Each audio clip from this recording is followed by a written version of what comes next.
And we continue at 2:05 in the afternoon on the John Phillips Show. Mr. Randy Wang's across the glass. John, it is Friday. It is payday. It's time to make like Cecily Meyer cruising. Get that money. Well, you can get that money if you're at the blackjack table. Or you can lose that money. That's true. 800-222-5222 is the telephone number. 1-800-222-5222. It is our pleasure to welcome our next guest to the program. He is the host of the Too Many Lawyers podcast, which you can download wherever you download your favorite podcasts. He's also the ABC News legal analyst, Royal Oakes. Royal, welcome. My pleasure, John. Well, let's go ahead and start out with this story out of Oakland, because it seems like every time we do a story about Oakland involving crime, you initially think it's out of the onion. And that includes this one, where it's now being reported that in the city of Oakland, they do not have the money to pay the rewards if you are a tipster that helps them solve a crime, including people who have had to go into the witness protection program because they told the cops about a murder suspect that resulted in a conviction. How in the world is this allowed to happen? It's really amazing, isn't it? I mean, I've heard you report so thoroughly about the situation up in the Bay Area when it comes to crime, public safety. And I thought it was horrible enough that the 911 systems up there are basically useless. And even if they kick in after, 2, 4, 6, 10 minutes, I mean, I don't think I've ever called 911 here in LA County where they didn't pick up like a real pronto, which makes sense because lives are in the balance. But when you're talking about this news story, I mean, you can solve crimes if you can induce people to come forward and say, hey, I know a little something about this. And by the way, I wouldn't mind pocketing $10,000. I'd be willing to put myself in a little danger because when you come forward, it's rare that you can remain anonymous because you're probably a witness. So, the bad guys could go after you, but people are willing to do the right thing, the little financial incentive. But now for Oakland to just say, oh, well, we kept telling the public they'll get a reward for tips, but we really should have known that for a couple of years now, the nonprofit that was supposedly funding the rewards, they're broke. And so now we're just not paying people. I mean, it's really shameful. Can this result in a lawsuit? And I say that because it reminds me of a case from, I think it was the 1980s, when Pepsi was advertising that if you collected a certain amount of Pepsi points, you could purchase certain items from their catalog. And one of the items that they said that you could purchase was a B-1 bomber, a military-grade airplane. And it was a joke, but some attorney decided, okay, if you're willing to give me a military plane for however many millions of Pepsi points you were supposed to collect, I'll find a way to get them, and I want my military jet. And he got them, and he went to Pepsi, and he said, okay, now give me my jet. And Pepsi said, no, we're not going to do that. He sued them. It went to court, and the judge sided with Pepsi. I wonder if the tipster has a case against Oakland. Absolutely. And I will say this as a generic thing. John, whenever you start out a question, is it possible that a lawsuit could be filed alleging X? You can count on the fact that, oh, yeah, it's actually been done. I mean, we've all seen the examples. You've got Cocoa Puff cereal, right? And on the cover, it shows a young man enjoying his Cocoa Puffs on the south of France, near Cannes, with the sun going down over the Mediterranean. People sue because they claimed, oh, I was convinced if I bought Cocoa Puffs, I'd be in the south of France, sipping a mint julep and so on. So, yeah, the answer is, and this wouldn't even be that big of a stretch. This isn't a Cocoa Puff suit. This is a situation where people relied on a promise by the government that you put yourself at risk, you come forward to do the right thing, and doggone it, we're going to lay that cash on your palm. And then when that doesn't happen, absolutely, I would think they could sue not only for emotional distress, they could sue for the money damages, they could sue for being endangered, having been exposed to, retribution by the bad guys. So, yeah, this lawsuit just might fly.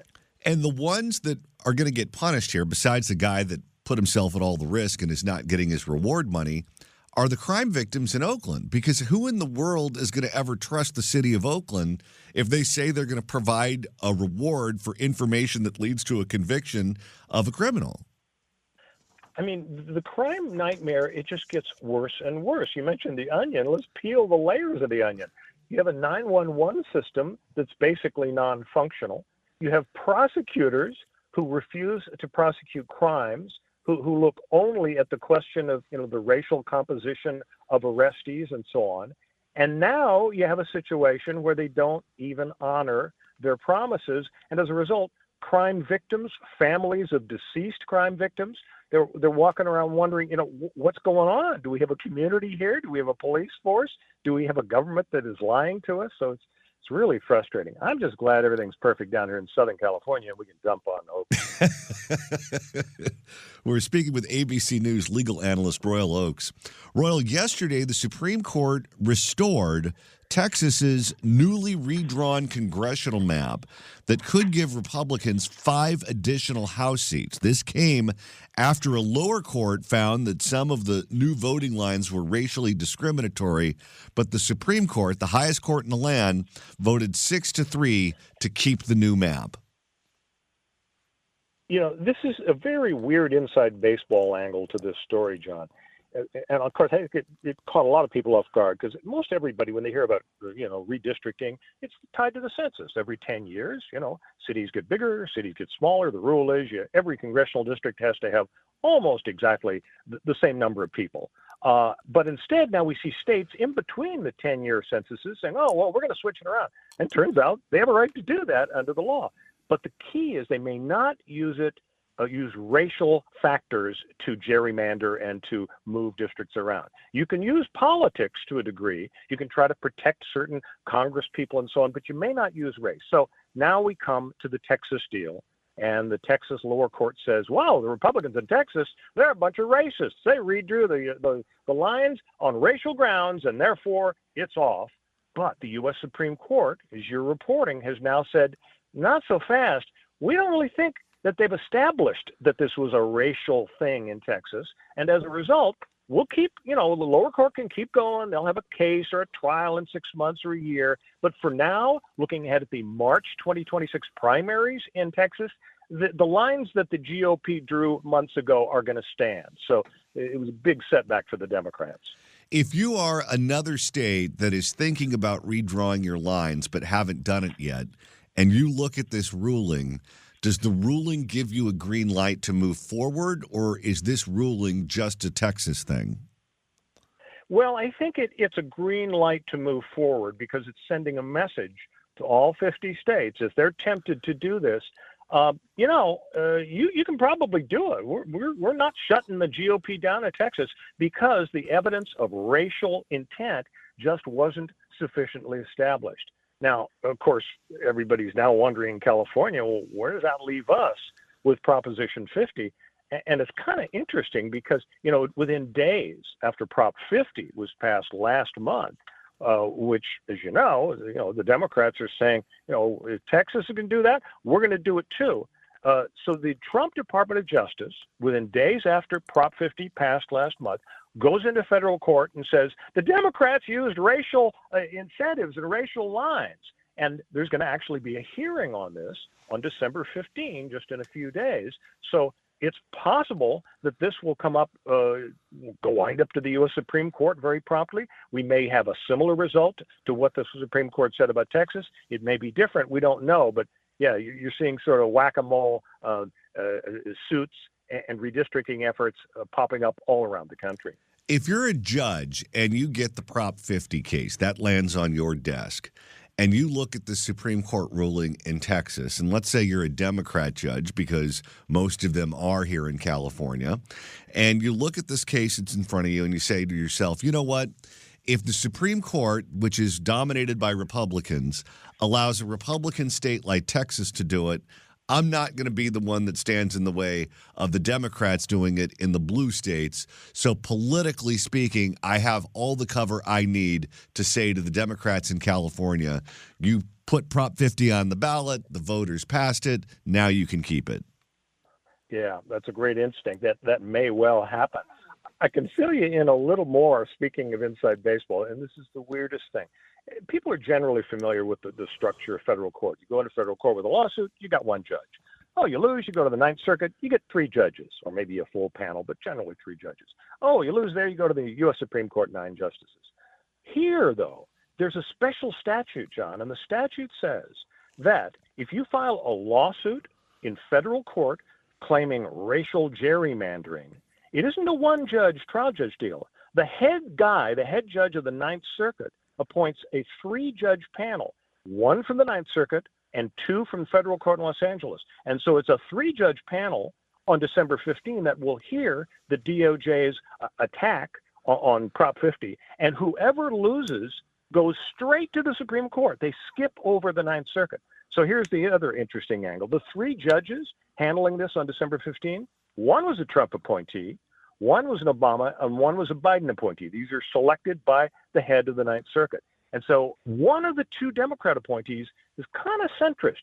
It actually could flip either way. Probably the Republicans will lose on December 15, but boom, they get to go right to the U.S. Supreme Court. But they might even win. If there is solid evidence of racism motivating Prop 50, this 3-judge panel on December 15 could shut it down and say, sorry, Mr. Obama and Mr. Biden, who appointed me, I'm going to vote against Democrats. But we'll see on the 15th. And all of this is kind of the appetizer for the main course, which is coming up, where the Supreme Court will get to rule on whether or not the Voting Rights Amendment stands. And that, of course, impacts heavily how many of these states draw these congressional lines. If the VRA were to go, they'll have even more room, I guess, to draw the lines exactly the way they want to. Absolutely. I mean, it's a basic civil rights fight, and everybody's in favor of voting rights and civil rights. But the real ultimate question is, it's kind of hard. I mean, nobody can read people's minds. We don't have any way to know what's in the hearts of these legislators. And yet that's kind of what you have to do. To win an attack on the redrawing of the districts, you have to show, doggone it, they were racist. They took minority-dominated neighborhoods and they chopped them up into 3 or 4 different districts. But you got experts, you got maps, you got political scientists, so you got texts and emails that might have incriminating information. So it's a tough job, but the court has to decide: is the Voting Rights Act involved? Is it being violated? And ultimately, are these lawmakers that are messing with the lines motivated by race or not? We're speaking with Royal Oakes, who's the host of the Too Many Lawyers podcast, which you can download wherever you download your favorite podcasts. Royal, in Minnesota, it's being reported that members of the inner circle of Congresswoman Ilhan Omar, who's a Democrat that represents Minneapolis, personally profited from the $1 billion welfare fraud scandal in her district that has placed her Somali constituency under a White House microscope.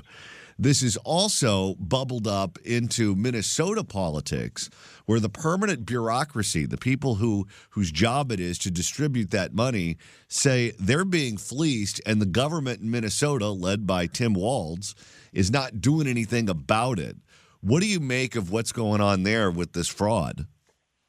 Well, it's really a dramatic situation there in Minnesota. I mean, you were talking of hundreds of millions of dollars to help feed people during COVID, and it was being distributed through a bunch of nonprofits and community organizations. And the authorities have just rounded up dozens of indictments and convictions. I mean, up to $1 billion of taxpayer funds were involved. So it's a real scandal.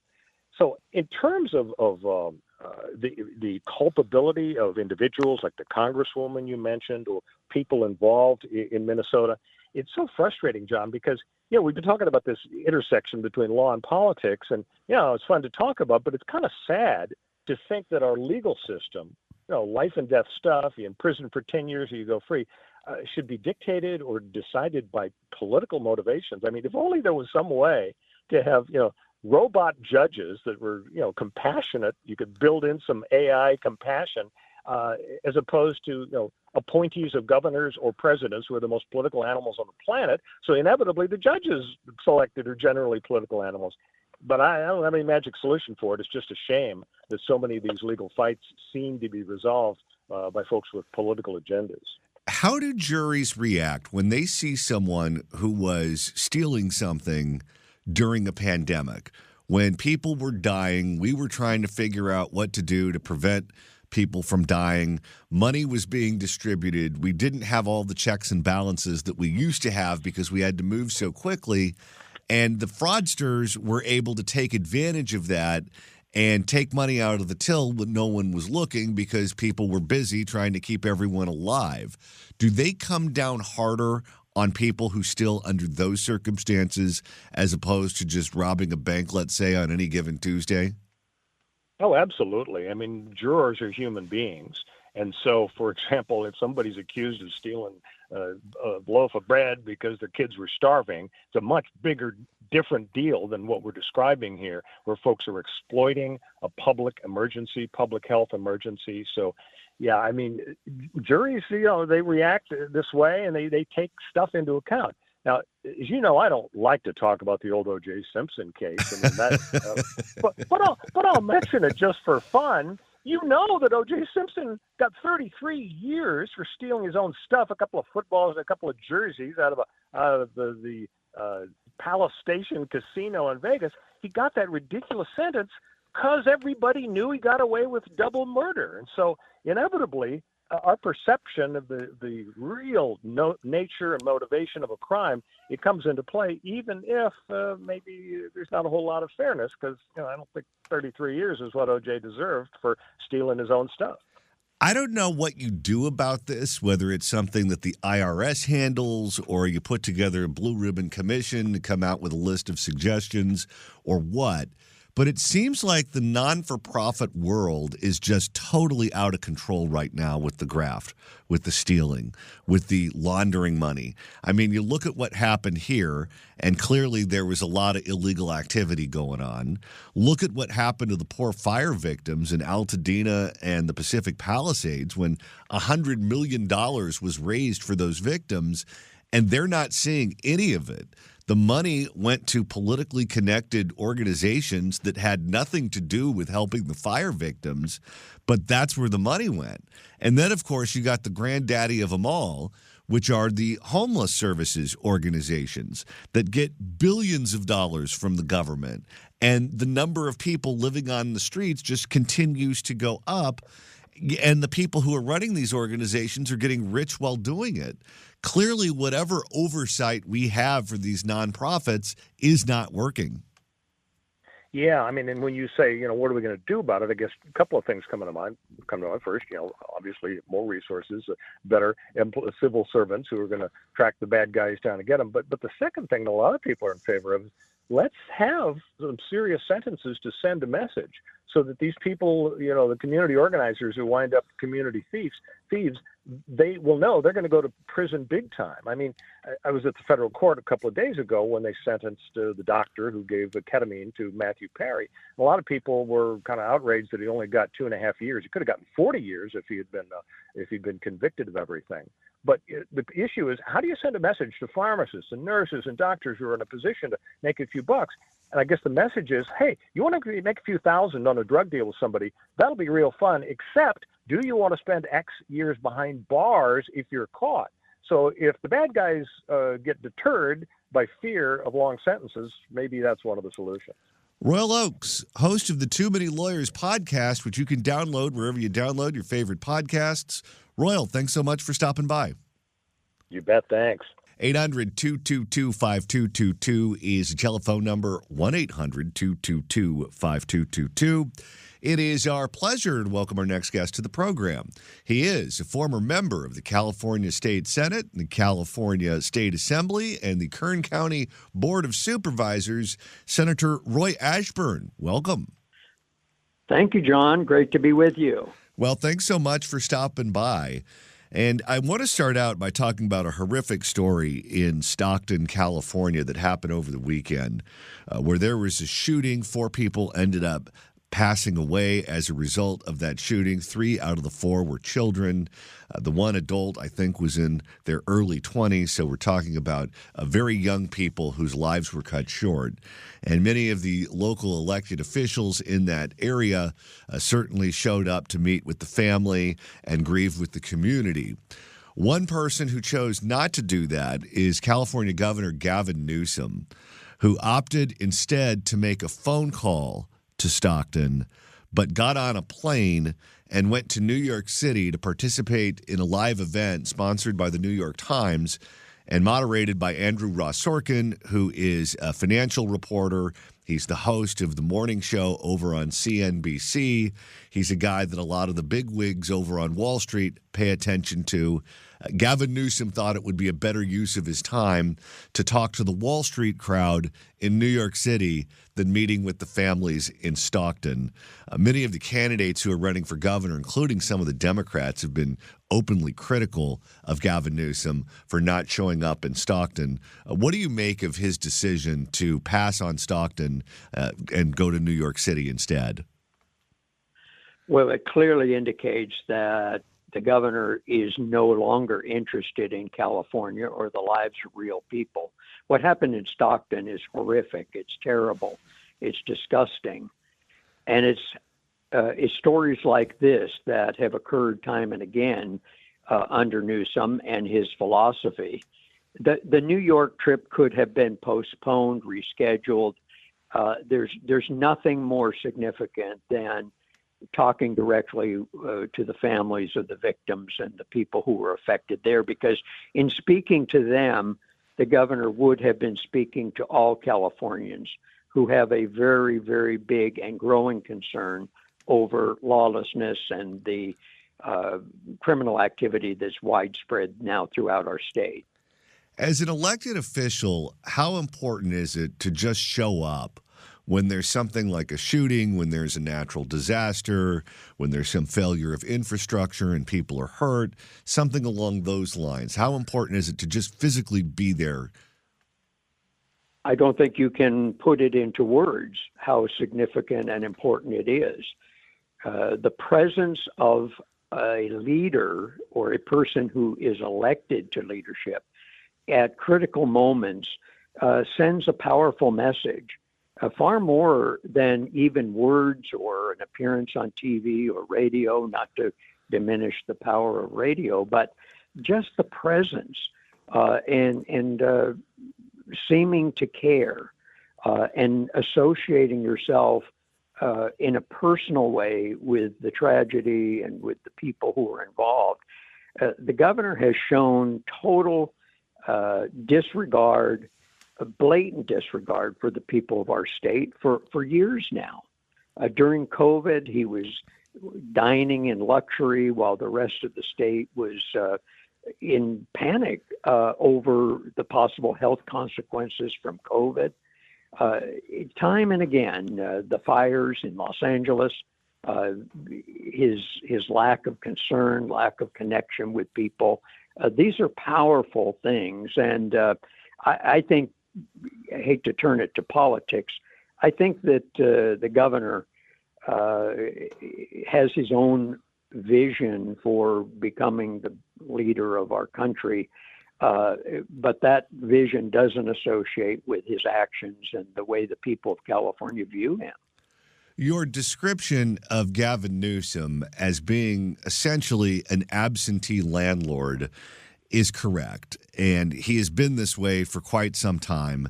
He wants to be president. He regards being governor of California as being a stepping stone to becoming president, but he's not interested in the duties of the job. So let's put this in the context of what's going on right now with Dana Williamson, who is the former chief of staff to Gavin Newsom, who has been nabbed by the feds, who say that she was selling influence in Sacramento, that she was participating in acts of corruption while she was working for Gavin Newsom. She, of course, has denied all of these charges and plans to fight them in federal court. But when you're looking at an office that's very powerful and you're looking at an elected who doesn't seem to care, things still have to be done. The budgets have to be put together. People have to be appointed to boards and commissions and to judgeships, things of that nature. You have to sign or veto legislation. There is a lot that goes on in that office. And if he doesn't care, then someone in that office is making those decisions. And it looked like he had a very powerful chief of staff who had a large degree of influence over what that office did. If you put someone with that power in that position who is fundamentally corrupt or unethical or however it is that you want to describe it, I can only imagine what else they're going to find when they start turning over stones. Well, I think you're absolutely right.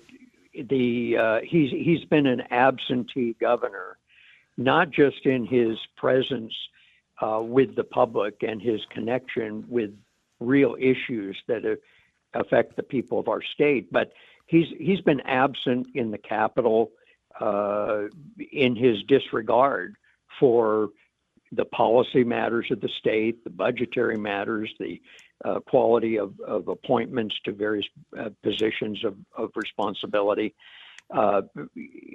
Newsom in no way has cared much about being governor other than to carry the title, a very significant title of being governor of the wonderful, great state of California. I mean, and I think in the absence of his presence, whether it's physical presence or just concerned presence, bad things can happen.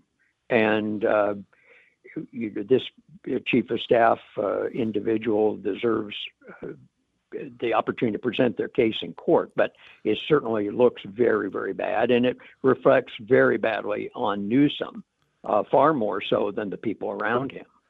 I've talked to people in Sacramento who say that Dana Williamson was abusive, that she used very salty language. She would threaten people. I think one former Kamala Harris aide, Gil Duran, described her as being like a mob boss. I talked to one person who said that she was well known in Sacramento for getting liquored up at night and calling people on the phone late at night and threatening them on Newsom's behalf. I would imagine that if you are, let's say, a member of the legislature, even if you're a member of the Democratic Party, where you have a 2/3 majority in both houses of the state legislature, if the chief of staff of the governor, who is really running that office and really the one in charge, is getting liquored up at night and calling you up and threatening you 15 ways from Sunday, that's going to result in them having a great deal of resentment towards Gavin Newsom for being so disengaged that this is allowed to happen. How much under the surface anger do you think exists in Sacramento towards Gavin for allowing all of this to go on? Well, I think a tremendous amount, and people don't talk about these things because you have, as an individual legislator or those who are in the lobbying world who are trying to influence policy and legislation in the state, you don't want to anger the powers that be, even if the powers that be are corrupt and abusive. Those kinds of things are generally kept quiet. But again, this reflects not so much on the people around Newsom. It reflects on him as an individual. I thought for a minute you were describing Katie Porter, but this seems to be a problem that Democrats have, and Kamala Harris also has a reputation similar. So it reflects more on the individual who's in a position of authority. I mean, staff people will always be staff people, and is always the boss that ultimately should be held accountable for the actions and the things that take place. We're speaking with former California Senator Roy Ashburn, and since you mentioned her, let's go ahead and talk about Katie Porter, who was leading in the polls in her effort to become the next governor of California. And then she had a series of complete train wrecks that include her snapping at a reporter and threatening to walk out on the interview, her being abusive to one of her own staffers and swearing at them when they walked into a shot when she was filming something for the Biden-Harris campaign. And then, of course, we have the story from her divorce that came from her ex-husband, who claims that she was physically abusive to him and slam dunked a bowl of mashed potatoes on his head in one fit of rage. She is now trying to remake her image as this middle-class, minivan driving soccer mom who's at home baking cookies, and she's putting these videos out on the internet where they're playing soft music and she's speaking in hushed tones, and she's trying to be empathetic to nurses and teachers and people who work with children and the elderly, and she's trying to repackage herself as a sweet person.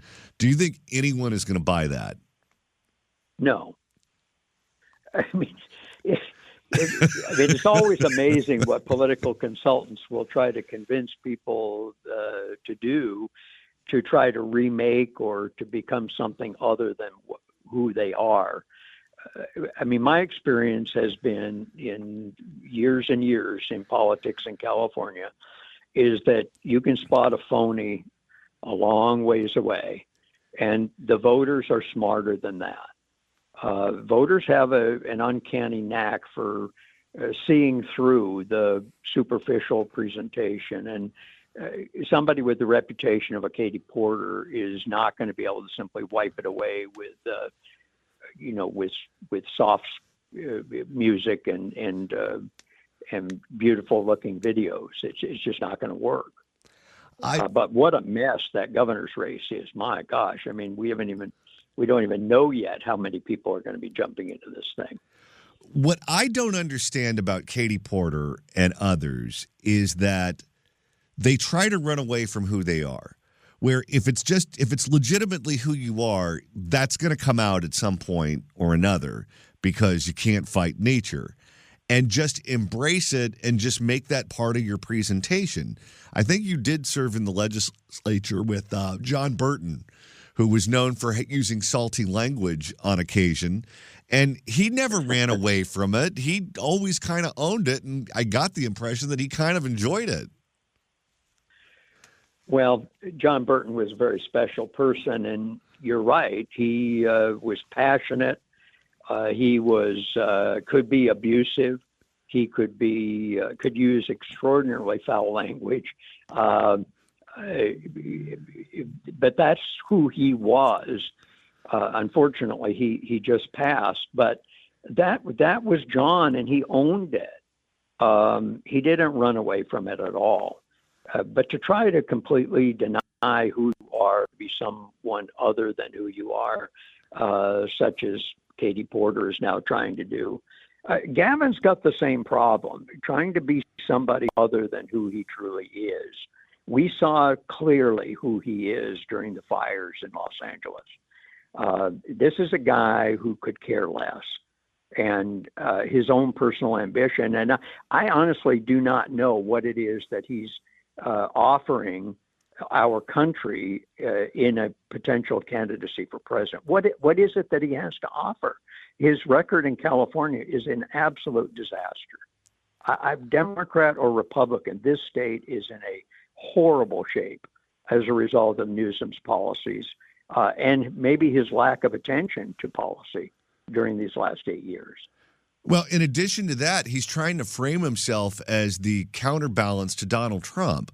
Well, fine, he's not going to be the candidate who's on the ballot next time around. He's termed out. And so while what you're doing right now is generating attention, and maybe it's working out in these early polls, you're not going to look particularly relevant if you're talking about someone who's not running for office when you're trying to become president. No, that's exactly right. The public lives in the present. Unfortunately, politicians live sometime in a different universe, a different reality. And that seems to be Newsom's problem. He never seems to be able to associate with the reality of the moment. To leave those families and the people hurting in Stockton just so that he can run off to hobnob with some ultra-rich people on Wall Street is just disgusting. And the people know it and can see it, just as we saw it when he was whining and dining in Napa during the COVID lockdown. You mentioned that there is no clear frontrunner in the race for governor here in the state of California.